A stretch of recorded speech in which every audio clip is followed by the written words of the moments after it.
안녕하세요. 사연을 부탁해입니다. 오늘의 사연을 소개하겠습니다.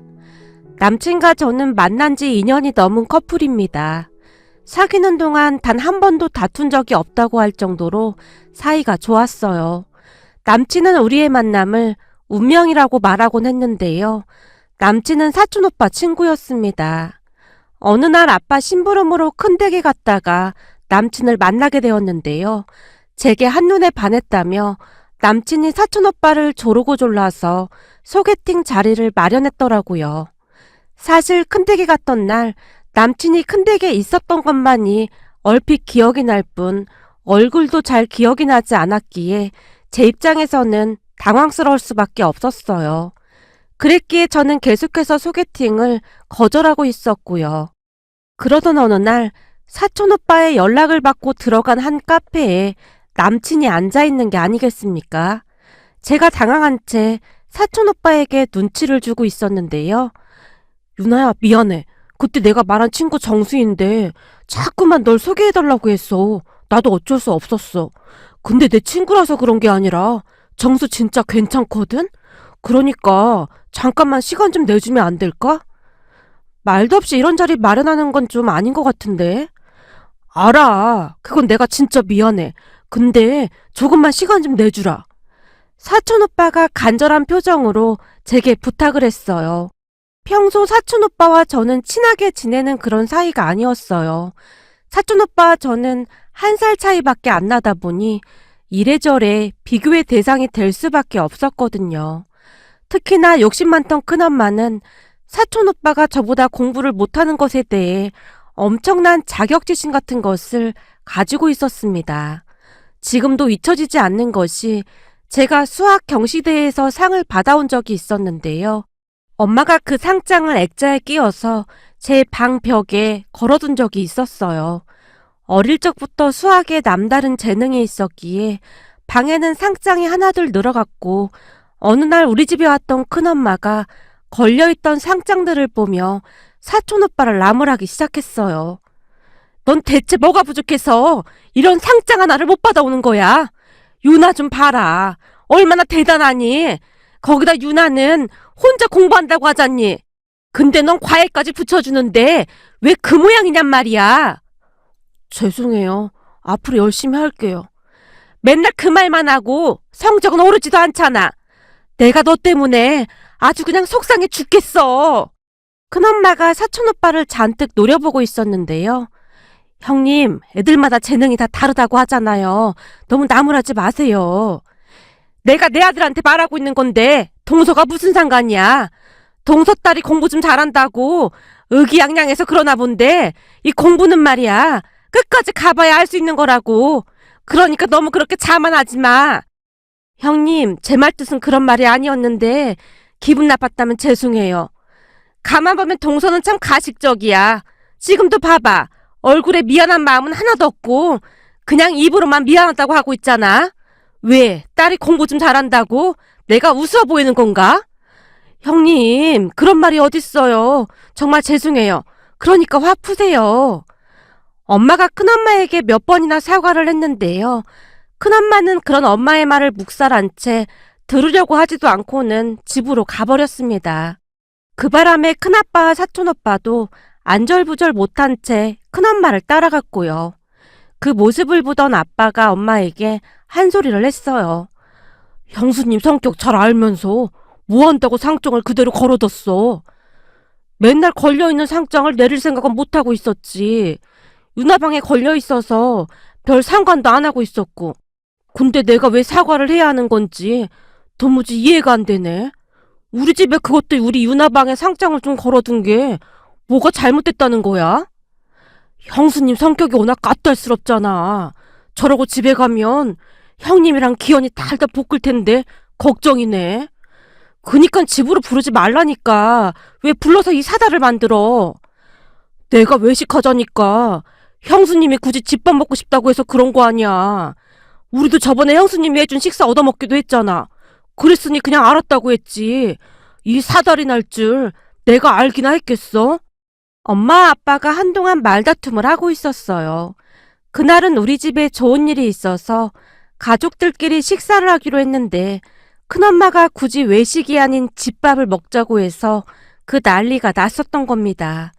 사실 우리 가족 모두는 큰엄마를 불편해했는데요.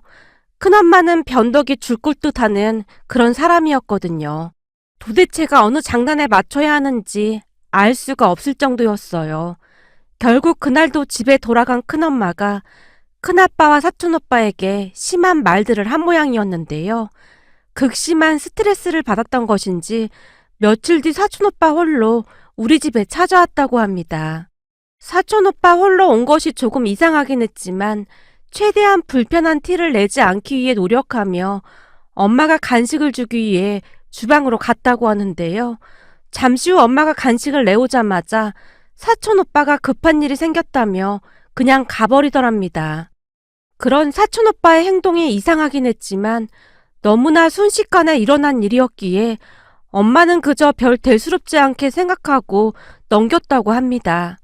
하지만 잠시 후 집에 돌아온 제가 문을 열고 제 방에 들어서던 순간 뭔가가 이상함을 느낀 채 두리번거리다가는 그만 소리를 지르고 말았어요. 세상에나 말이죠. 벽에 걸려있던 상장들이 모조리 찢어진 채 방바닥에 나뒹굴고 있었거든요. 제 비명소리에 놀란 엄마가 급히 뛰어왔는데요. 어머, 이게 무슨 일이라니? 엄마, 오늘 종일 집에 있었던 거 아니었어? 혹시 누가 집에 왔었어? 그게 말이야. 아까 기현이가 잠시 다녀가긴 했었는데. 그럼 설마 기현이 오빠가 이랬단 말이야?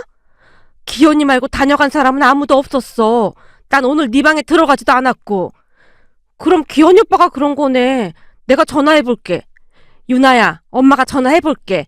라며 엄마가 큰 집에 전화를 걸었는데요. 형님, 혹시 기현이 집에 있어요? 기현이 학원 갔는데 기현이는 왜 찾아? 저기 그게 말이죠. 뭘 좀 확인해 볼 게 있어서요. 확인하다니 뭘 확인해? 사실 조금 전에 기현이가 혼자 우리 집에 왔었거든요. 뭐? 우리 기현이가 혼자 거길 갔었단 말이야? 그럴 리가 없는데. 우리 기현이 오늘 무지 바쁜 날이거든. 저도 뭐에 홀린 것 같긴 한데 아무튼 아까 기현이가 우리 집에 왔었어요. 근데 기현이가 다녀간 뒤로 조금 이상한 일이 있어서요. 이상한 일이라니 무슨 일인데 이렇게 뜸을 들이는 거야? 그게 말이죠. 형님, 기분 나쁘게 듣지 마시고 저는 그냥 있는 그대로만 말씀드리는 건데요. 아, 글쎄 무슨 일이냐고. 그게 우리 유나방에 걸려있던 상장들이 모조리 찢겨져 있더라고요. 뭐? 그럼 동서 말은 우리 기현이가 그랬다 그 말이야? 아니, 꼭 그렇다는 건 아닌데 오늘 우리 집에 다녀간 사람이 기현이밖에 없어서요. 그래서 확인은 해봐야 할 것 같아서 연락드린 거예요. 아니, 그걸 왜 우리한테 연락을 해? 동서 진짜 웃기는 사람이네. 우리 기현이가 그랬다는 증거 있어? 증거 있냐고. 혹시 유나가 스트레스 받아서 찢어놓고는 혼날까봐 그러는 거 아니야? 왜 공부 잘하는 애들 보면 그런 애들 많다고 하잖아. 부모한테는 말도 못하고 그렇게 스트레스를 푼다고 하더라고. 그니까 생사람 잡지 말고 잘 확인해봐. 동서가 우리를 얼마나 하찮게 생각했으면 아무렇지도 않게 그런 말을 할 수가 있어. 형님, 그런 게 아니라 우리 유나도 지금 많이 놀라 있거든요. 우리 유나가 그런 건 아니에요. 그거야 동서 앞에서 유나가 연기하는 거겠지. 암튼 괜시레 우리 아들 이상한 사람 만들지 말고 그만 끊어. 어디 가서 이상한 소리 하고 다니면 내가 가만 안 있을 테니까 그런 줄 알고 있어. 라며 큰엄마가 전화를 끊어버렸어요. 그런 큰엄마의 행동에 엄마가 많이 놀란 듯 했는데요. 이건 뭐 당최 말이 통해야 대화를 하지. 도무지 말이 안 통하는구나. 기현이 오빠가 그런 거 맞네. 가만 보면 기현이 오빠도 좀 불쌍하다. 큰엄마가 집에 가서 얼마나 뭐라고 했으면 이런 짓까지 했을까? 그러게 말이다. 상장 찢은 건 엄마가 어떻게든 붙여볼 테니까 너도 그냥 잊어버려. 무슨 증거가 있는 것도 아니고 어쩌겠니. 됐어. 그 상장이 뭐라고 붙여. 그냥 버려. 나도 기분 나빠서 더 이상 보고 싶지도 않아. 유나야, 그냥 네가 이해하렴. 엄마 아빠가 말해 놓을게. 엄마가 미안한 듯 계속해서 제 눈치를 보고 있었어요. 그냥 누가 보더라도 사촌오빠가 한 게 분명해 보였음에도 우리는 그냥 모른 척 지나갈 수밖에 없었습니다. 그리고 그 사건 이후부터 사촌 오빠와의 사이가 더욱 안 좋아진 건 말할 것도 없었고요. 그 뒤 우리 가족은 큰집 가족들과 마주치지 않으려고 노력했고 어쩌다 사촌 오빠를 만나게 되더라도 말 한마디 섞지 않은 채 지낼 정도였어요. 그랬던 사촌 오빠가 갑자기 친한 척을 하면서 제게 남친을 소개해주겠다고 했으니 제 입장에서는 당연히 거절할 수밖에요. 하지만 계속된 제 거절에도 불구하고 사촌 오빠는 억지로 자리를 마련해서 제게 남친을 소개해줬고 남친과 저는 그렇게 만나게 되었습니다. 물론 처음에는 남친이 썩 마음에 든 건 아니었지만 시간이 가면 갈수록 제게 헌신적인 모습에 끌렸던 것 같습니다. 세상에 이런 사람이 없다고 할 정도로 제게 잘했거든요. 모든 것을 다 제게 맞춰줬다고 해도 과언이 아닐 정도였어요. 그렇게 2년 넘게 사귀는 동안 남친의 한결같은 모습에 더욱 믿음이 갔던 것 같습니다. 그러던 어느 날 남친이 프로포즈를 했고 결혼 준비를 하기 시작했어요. 우선 우리 부모님께 먼저 남친을 소개해드렸는데요. 인사를 하러 오던 날 남친이 양손 가득 선물을 들고 집 안으로 들어왔어요. 아니 뭘 이렇게나 많이 사왔어요. 그냥 와도 되는데. 선물을 보며 부모님이 어쩔 줄 몰라 할 정도였으니까요.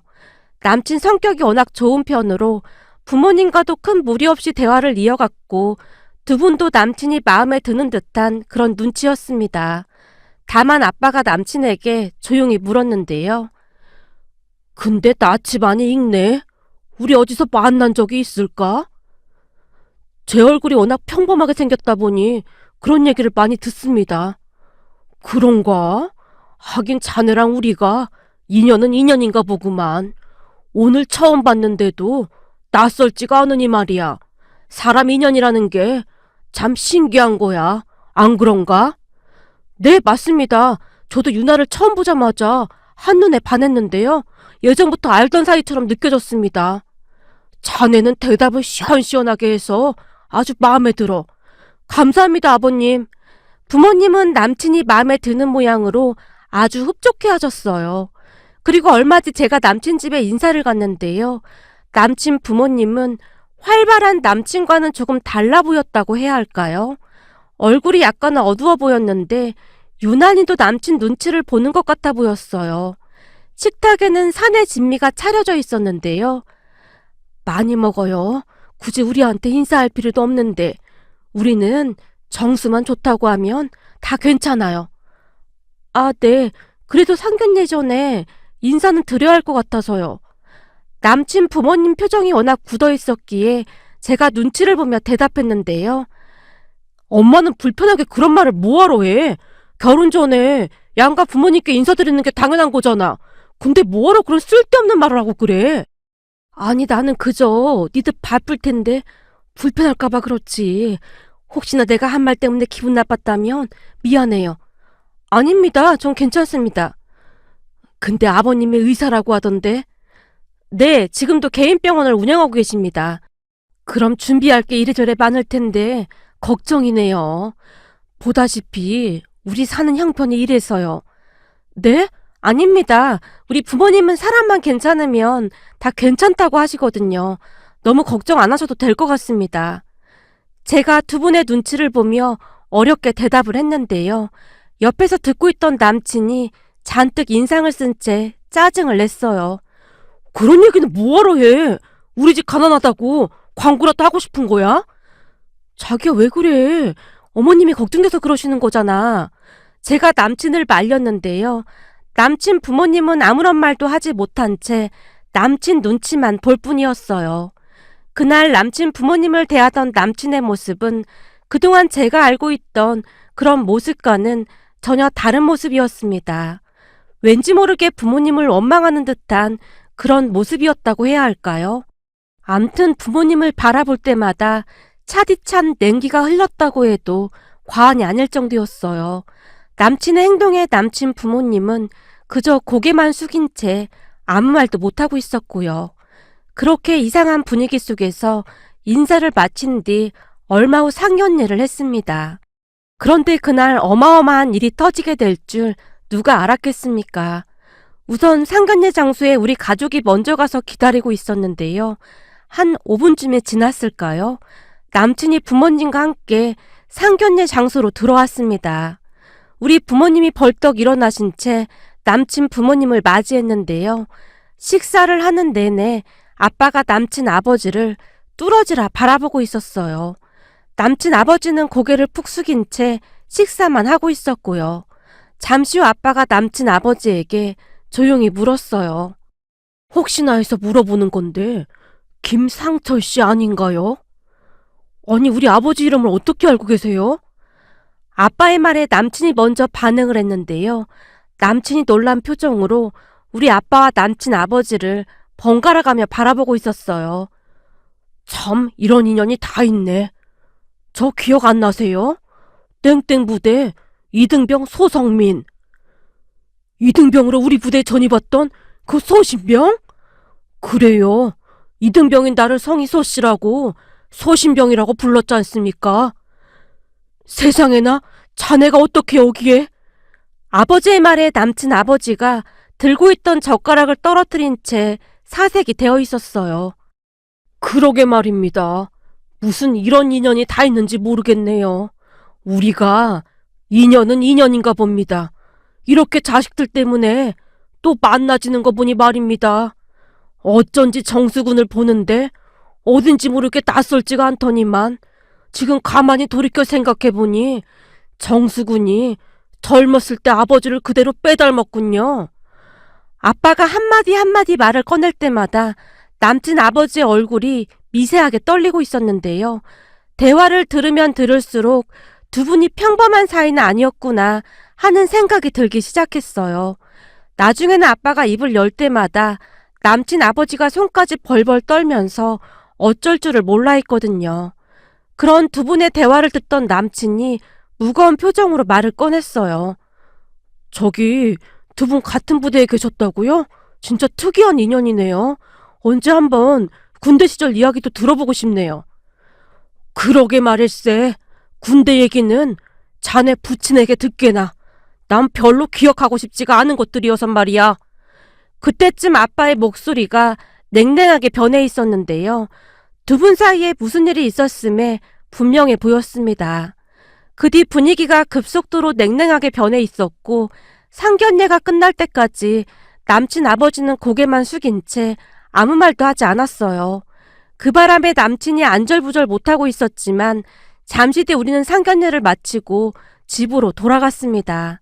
집에 도착을 한 뒤에도 남친이 계속해서 연락을 해왔지만 아빠가 방에 들어간 채 아무런 말도 하지 않았기에 남친에게 기다리라는 말만을 할 뿐이었어요. 그렇게 몇 시간이 흘렀을까요? 잠시 후 방 안에서 나온 아빠가 양주를 꺼내서 마시기 시작했고 술 기운이 돌았던 것인지 그제서야 아빠가 조용히 말을 시작했어요. 사실은 정수군 아버지가 참 악랄한 사람이었다. 그때 정수 아버지가 상병이었는데 이등병인 나를 얼마나 힘들게 했는지 몰라.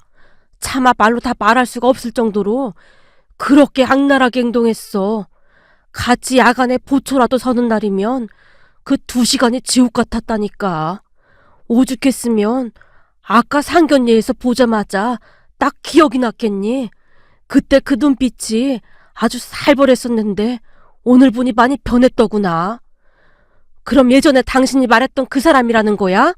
당신 그때 트라우마로 한동안 정신과 치료까지 받았다고 했잖아. 그랬었지. 진짜 어찌나 악랄하던지 타령하지 않고 하루하루 버틴 게 신기할 정도였어. 아까 마주보고 있는데 그때 기억이 다시 떠오르면서 과업이 올 것 같지 뭐야. 그래서 빨리 정리하고 온 거야.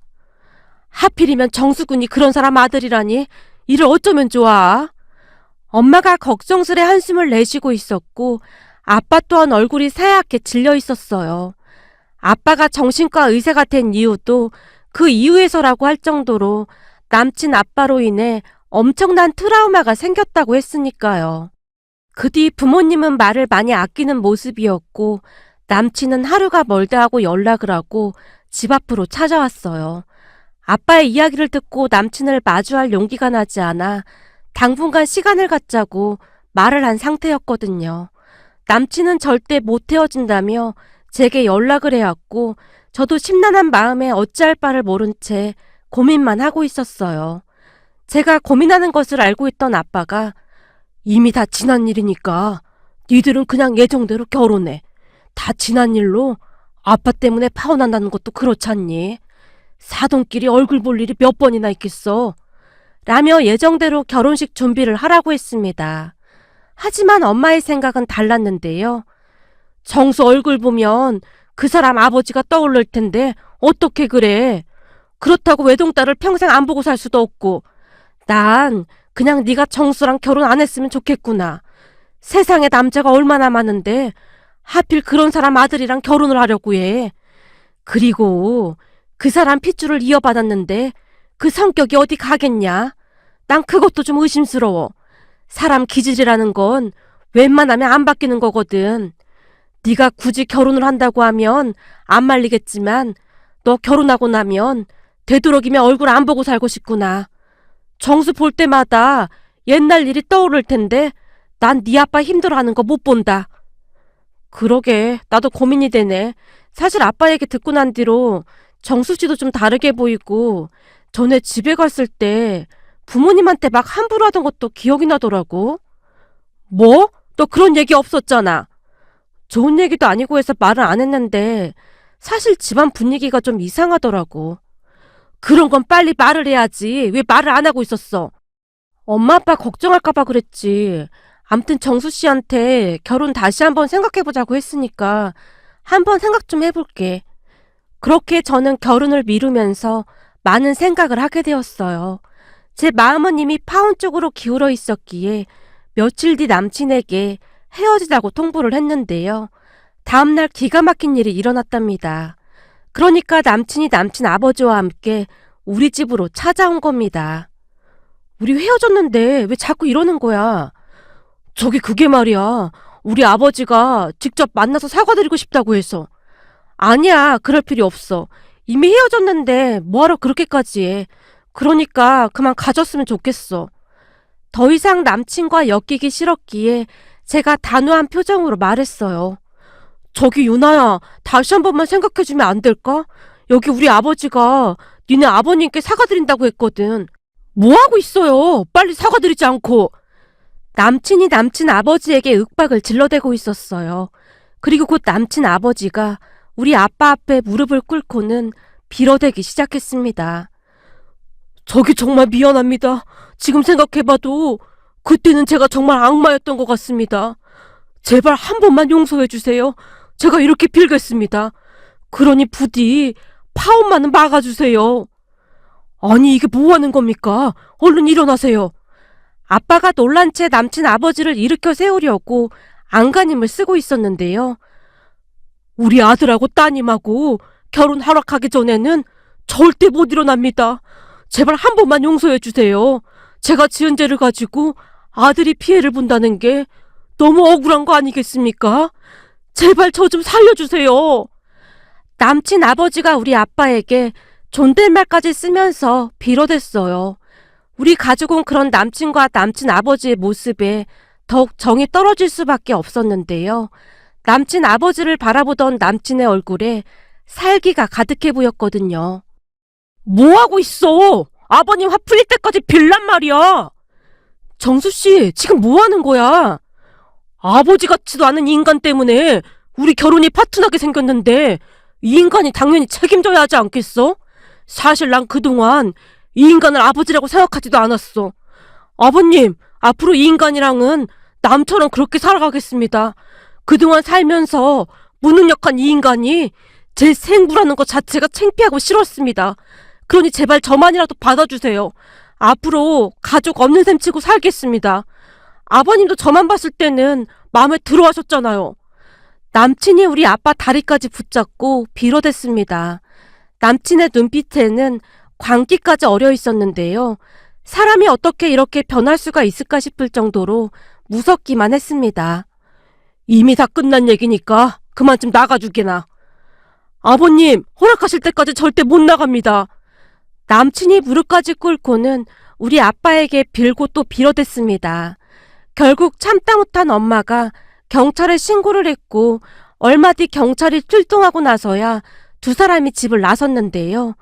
그동안 제가 알던 사람이 맞는 것인지 머릿속이 멍하기까지 했어요. 마치 꿈을 꾸고 있는 것 같았다고 해야 할까요? 그 뒤에도 전 남친이 몇 번이나 더 연락을 하고 찾아왔지만 제가 무섭도록 차갑게 대하자 포기를 한 모양인지 조용해졌습니다. 그날 경찰에 끌려나가면서도 전 남친이 전 남친 아버지를 향해 고함을 질러댔는데요. 당신 때문에 내 인생 망쳤으니까 당신이 책임져. 이제 어떻게 할 거냐고! 라며 마치 미친 사람 마냥 소리를 질러댔거든요. 전 남친을 보며 어떻게 그런 모습을 숨긴 채 저랑 만나왔던 것인지 소름이 끼칠 정도였습니다. 그렇게 나중에 알고 보니 사촌 오빠가 작정을 하고 전 남친을 제게 소개해줬다고 하네요. 사촌 오빠는 전 남친을 오랫동안 봐와서 그 성격이나 이중적인 모습을 다 알고 있었음에도 제가 결혼 후 망가지는 모습을 보고 싶어 했다고 자백을 했습니다. 결국 아빠가 큰 집에 쫓아가서 발칵 뒤집어 놓고 왔는데요. 아마도 그동안 큰아빠가 사업한다고 아빠에게 빌려간 돈이 꽤 많았던 모양인데 이자까지 해서 당장 돈을 갚으라고 소리를 지르고 왔다고 하네요. 며칠 뒤 큰아빠가 쫓아와서 아빠에게 몇 번이나 빌어댔지만 아빠는 들은 척도 하지 않았는데요. 아빠가 하루가 멀다 하고 큰아빠에게 빚독촉을 하자 얼마 뒤 큰아빠가 어디서 고리로 대출을 받아서 빚을 갚았답니다. 그렇게 우리는 큰 집과 아예 연을 끊고 살고 있습니다. 사람 인성 절대 바뀌지 않는다고 하더니만 전 남친을 보며 그 아버지의 그 아들이라는 생각만 드네요. 다시 생각해도 끔찍하기만 합니다.